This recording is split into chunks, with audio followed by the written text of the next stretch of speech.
Mga igsoon diha ni Kristo sulod sa 5 ka semana nangandam kita pinaagi sa mga buhat sa kaluoy o penitensya alang sa pagsaulog sa misteryo sa Pasko sa pagkabanhaw sa atong Ginoo. Karon nagagatigom kita aron pagsugod nining solemne nga pagsaulog duyog sa tibok simbahan nga naglukob sa kalibutan. Si Kristo misulod nga madaugon sa iyang kaugalingong syudad aron pagtibawas sa iyang buhat sa pagkamanunubos nato. Kining buhata mao ang pagpasakit, pagpakamatay o pagkabanhaw.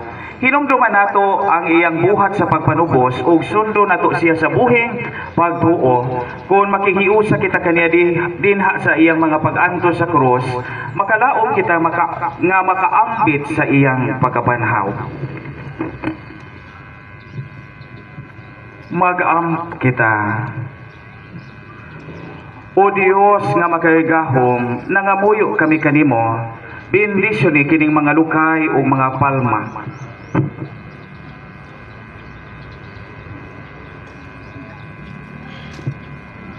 Ug himuha kini nga balaan. Karong adlaw nagasangyaw kami nga malipayon kang Hesus nga among manunubos ug hari.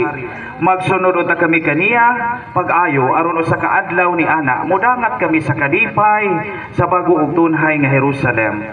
Kini mo gipangayo pinaagi ni Kristo among Ginoo. Amen.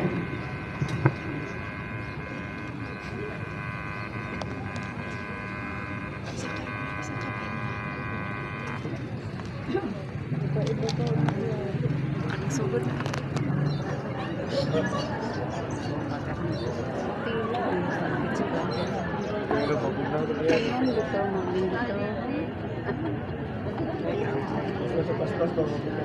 Kadong na si Pati. Koy dano pong gabi. Bigon may gumulod ang pari na.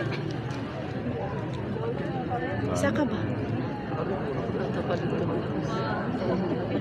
Dito ba tao?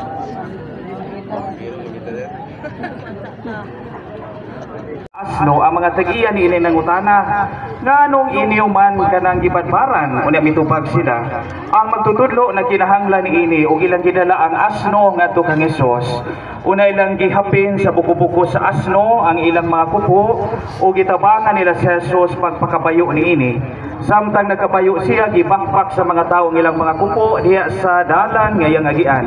Sa nagaduol na siya sa Jerusalem, sa dapit diin ang dalan, nagalungsong sa bungtod sa mga olibo, ang dakong panon sa iyang mga sumusunod, nagsugod pagpasalamat o pagdaig sa Dios sa makusog na tingog, tungod sa dagkong mga butang nga ilang nakita.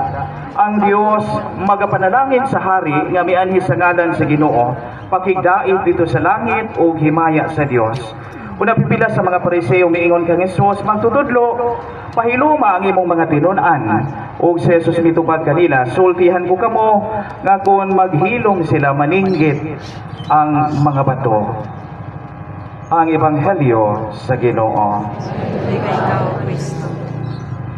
Manglakaw kita nga magdaig kang Hesus atong manunubos sama sa gibuhat sa mga tawo nga misugat kaniya dito sa Jerusalem.